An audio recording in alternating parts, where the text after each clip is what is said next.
Bom dia a todos! Bom, ontem vocês lembram, eu estava ouvindo o barulho do vento e hoje está amanhecendo na mesma temperatura de ontem, 11 graus, mas sem chuva, sem vento. Um dia friozinho, de manhã, bom para tomar um chimarrão. Alguns chamam de mate. É uma erva do mato. O nome dela é caá. Eu não me lembro o nome da árvore, da espécie da árvore. A árvore de erva mate, mas ela tem um nome. É uma árvore do mato. Os índios é que fizeram essa descoberta de moer a folha desta árvore. Ela é tratada primeiro, ela é seca com fogo. Eu já estive com gente que faz erva e é muito interessante. E os índios então inventaram esta bebida que no princípio, quando eles foram invadidos, descobertos pelos padres jesuítas, monges jesuítas, mas padres sim, mas eles eram assim, eles eram especializados em buscar outros povos e também se tornaram um exército. Infelizmente, mas tinha muito jesuíta bom. Os 7 povos das missões aqui no Rio Grande do Sul, que na verdade eles eram do Pampa, né? Rio Grande do Sul, Uruguai, norte da Argentina, Paraguai. Tem um filme muito bom chamado A Missão. Muito bom, mas dá uma dor quando a gente vê o que aconteceu com as missões, que eram assim de uma troca entre conhecimentos jesuítas europeus com conhecimentos indígenas. Tanto que os padres adotaram também esta bebida. Os padres não somente, mas os portugueses que eram pacíficos adotaram a bebida índia. E que a gente toma até hoje no Rio Grande do Sul, na Argentina, no Paraguai, eles tomam muitas vezes a bebida fria, mas nós tomamos aqui Rio Grande do Sul, Uruguai, Argentina, tomamos ela quente. É só colocar a folha moída dentro destas cuias, né? É um porongo, pode ser pequeno, pode ser grande. No Uruguai ele é cortado aqui, no início da abertura. E ela é muito agradável, principalmente no inverno. Mas no verão também. No verão o gaúcho toma a bebida quente para se refrescar. Porque também é um bom motivo de sentar sozinho, pensar, ou sentar em grupo e contar causos, como se diz, trocar ideias. Mas o causo é, na verdade, uma história, às vezes pode ser até longa, que tenha algum fundo de lição sobre a vida.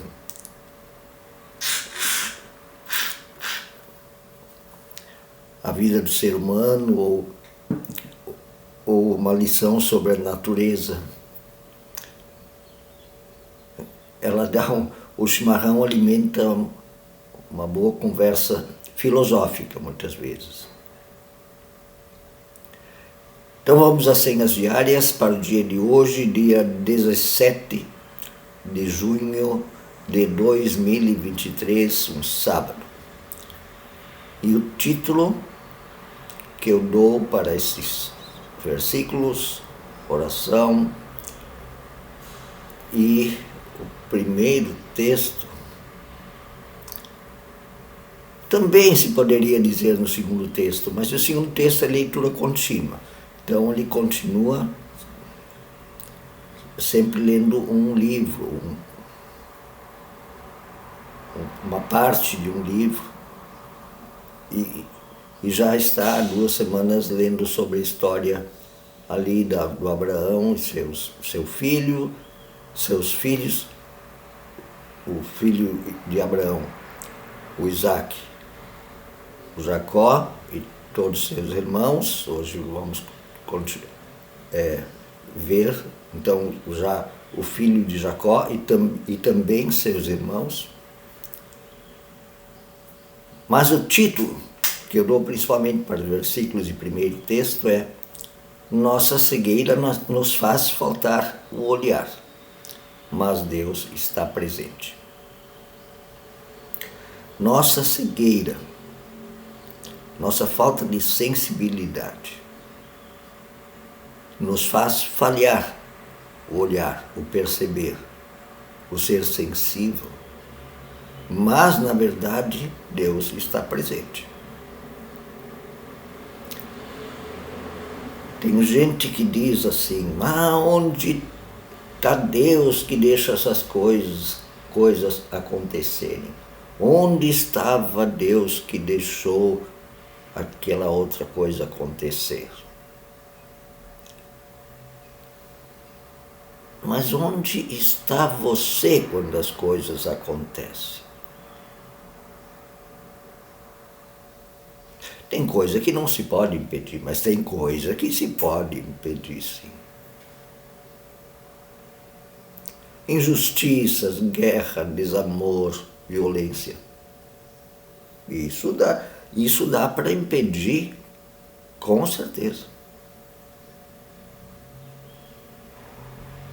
Tanto no presente como no passado. E os textos vão surpreender, de certa maneira, gente. Os versículos e textos. O primeiro versículo para o dia de hoje é Salmo 50, versículo 1.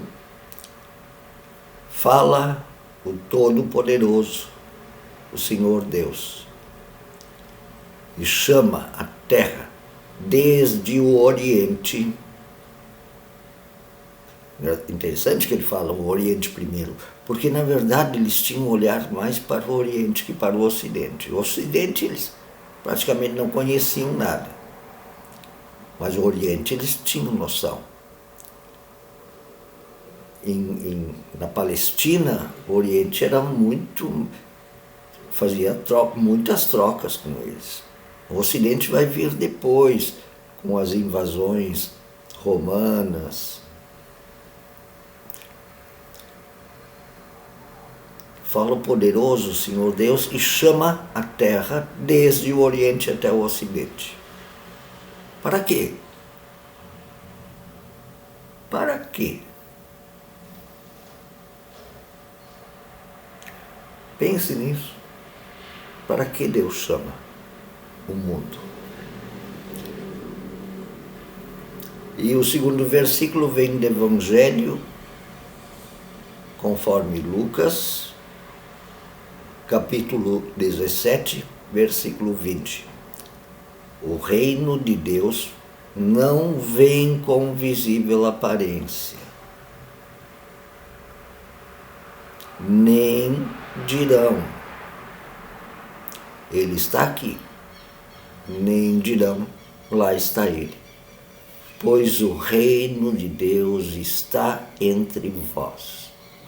Isso lhe diz para os fariseus, Jesus diz para os fariseus, para os seus discípulos, para os escribas, para os sacerdotes.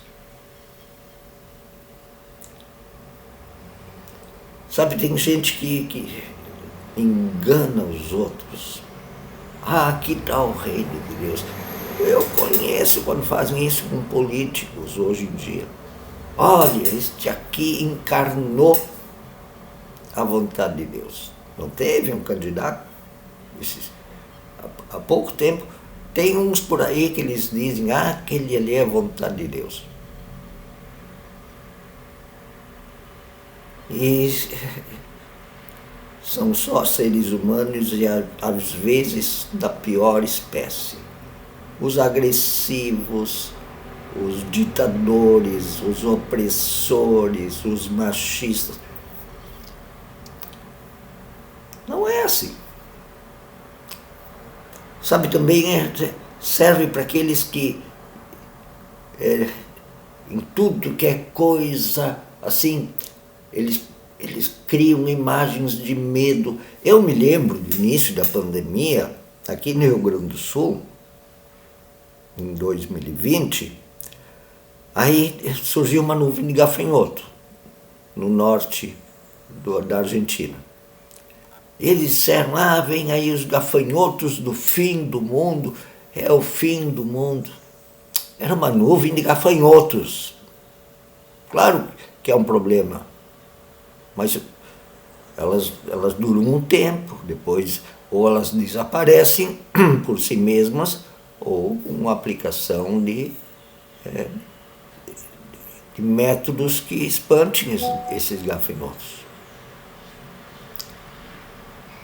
O reino de Deus está entre vocês. Opa, como? Está entre nós. Como? Por que a gente não vê? Nossa cegueira espiritual, teológica, da nossa sensibilidade espiritual, nos faz falhar o olhar.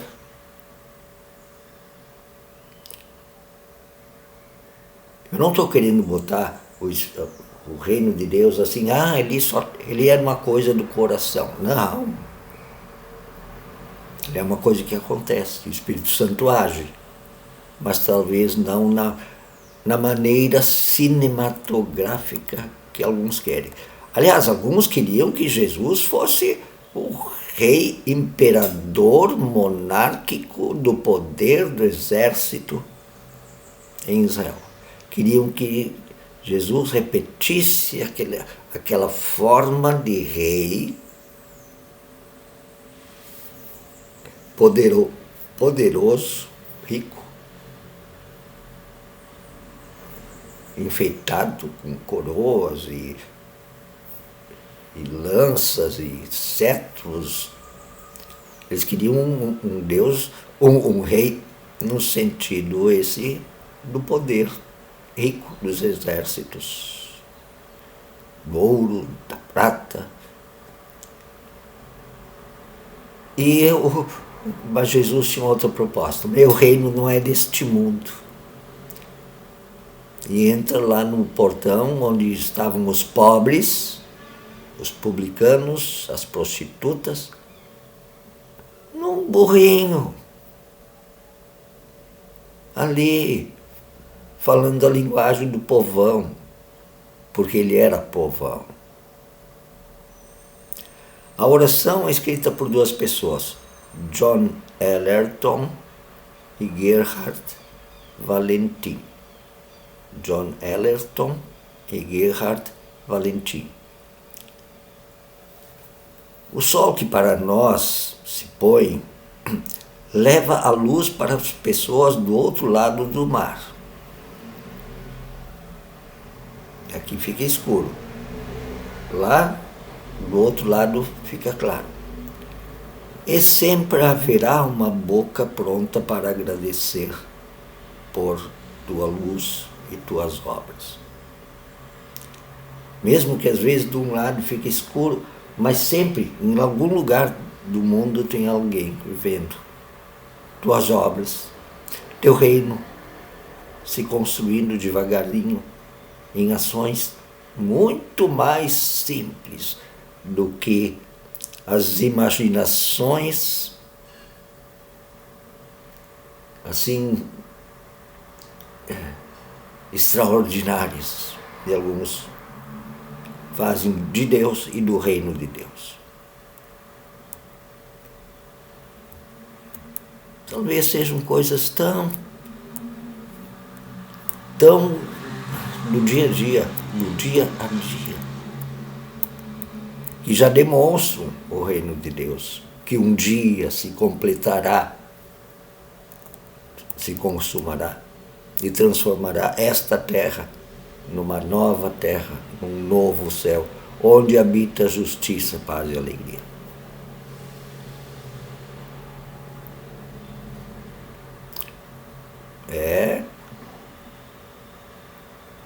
Isso não quer dizer que é simples, assim de, é coisinha do amor. Não, é coisa do amor, coisa séria, que mexe com a realidade,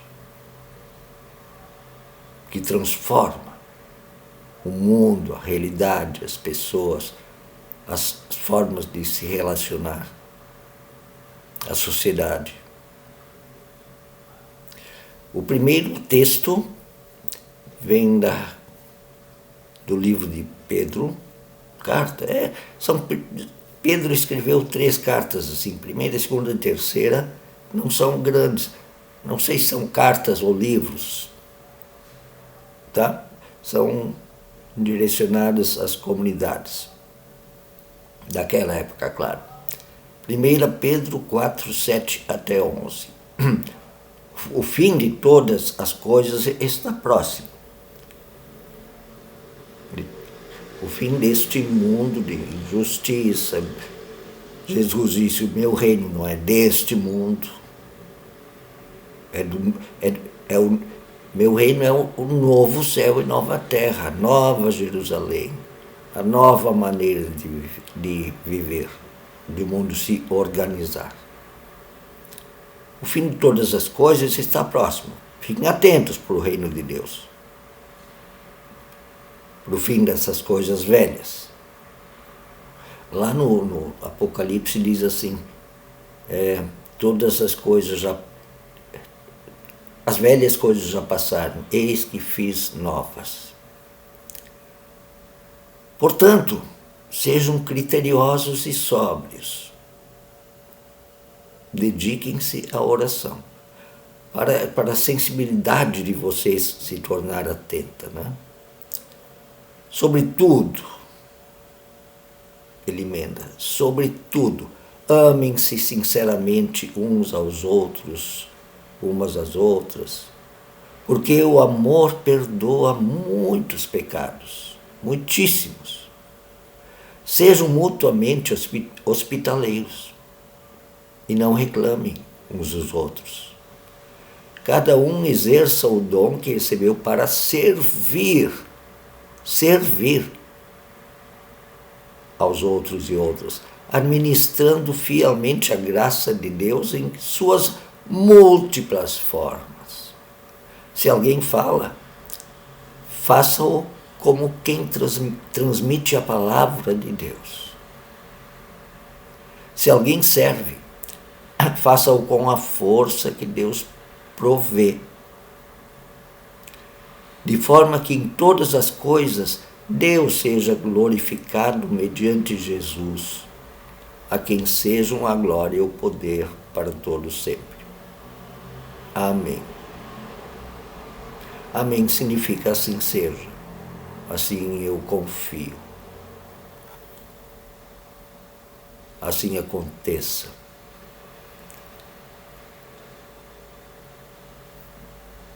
O segundo texto, como eu disse, é a leitura contínua. Então hoje fala sobre José. Seria a 4ª geração depois de Abraão. E que ontem eu li texto onde José era o preferido de ganhar entre seus vários irmãos,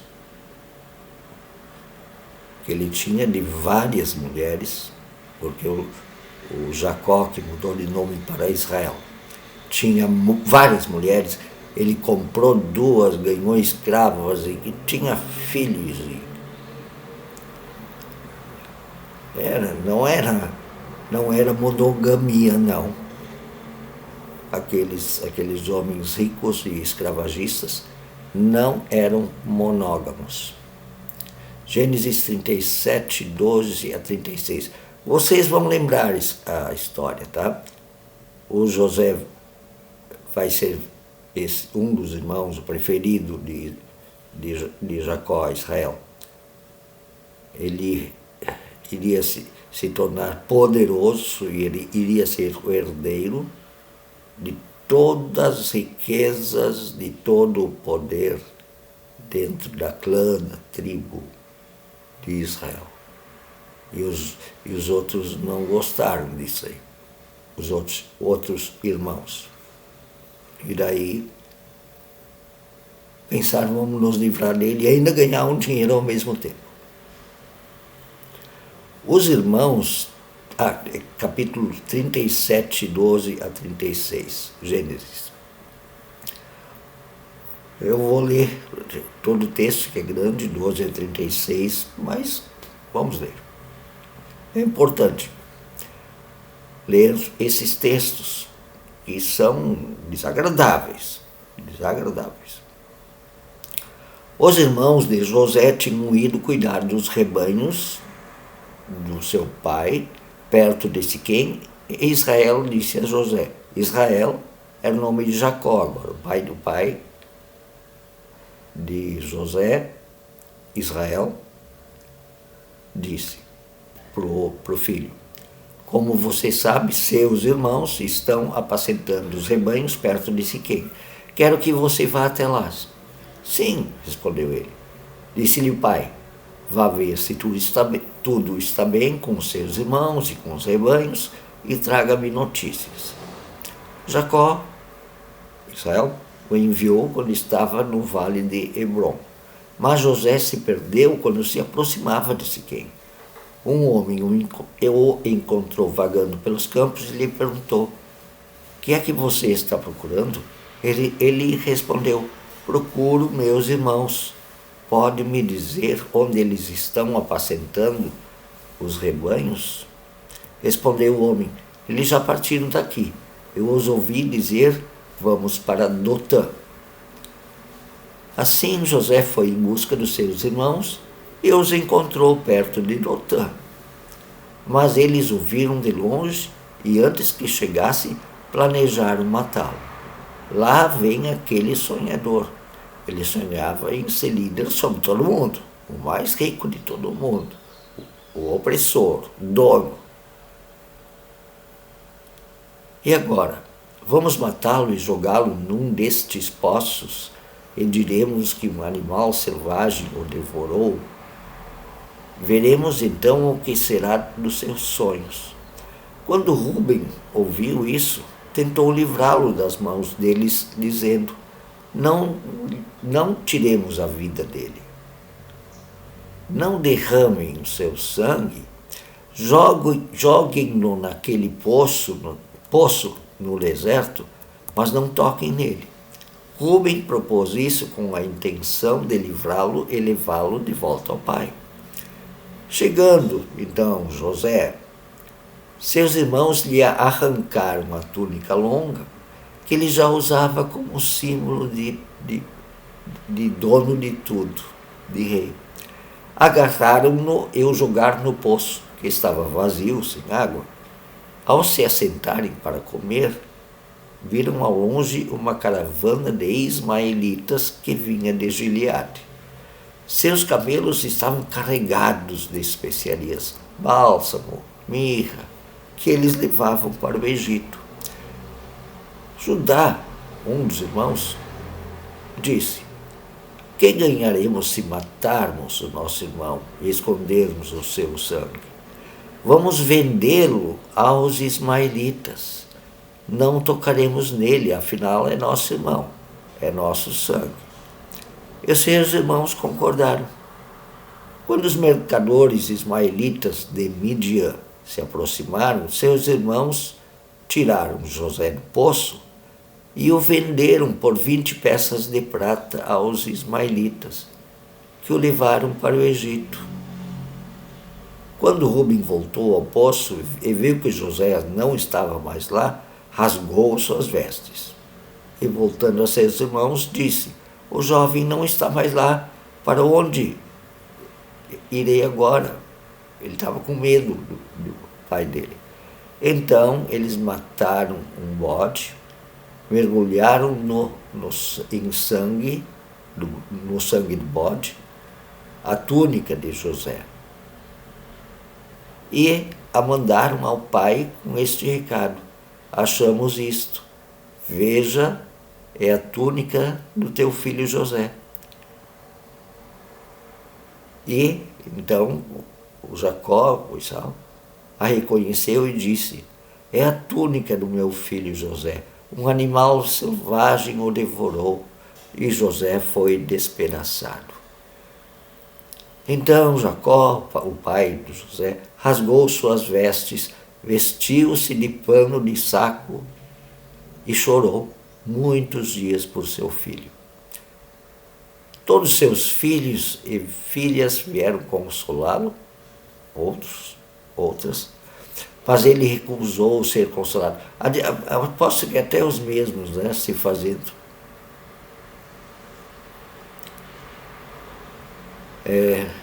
Vieram para consolá-lo, mas ele recusou ser consolado, dizendo: não, eu vou chorando descer até a sepultura para junto de meu filho. Eu vou morrer com o meu filho, com esta dor. E continuou a chorar por ele. Nesse meio tempo, no Egito, os midianitas, aqueles ismaelitas que disseram para quem eles venderam José novamente para Potifar, oficial do faraó e capitão da guarda do faraó do Egito. Ele vai se tornar escravo. Essa história continua adiante. Ele se torna escravo lá no Egito, mas aí o faraó reconhece que ele é um cara trabalhador, etc. Mas os descendentes daí do José vão se tornar escravos. Então, o povo judeu escravo vai surgir daí. Mas é com gente que olha para a realidade e está cego e só vê as pessoas e a realidade como um jeito de ganhar dinheiro e poder. Né? Tanto o José quanto os seus irmãos que o venderam como escravo só viam dinheiro e poder na sua frente. Tem gente que é assim, tem gente que olha para o mato e pensa quanto isso aí vale cortado. Não vê mais valor espiritual nas existências. E por isso, nossa cegueira nos faz falhar o olhar. Mas Deus está presente.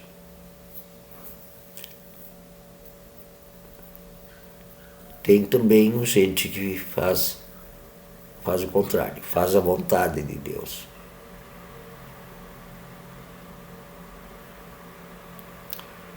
E aí transforma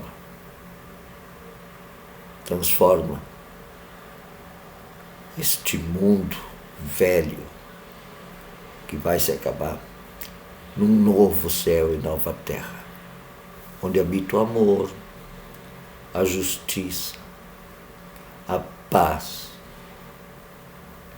a fraternidade. Um bom dia para vocês, um grande abraço.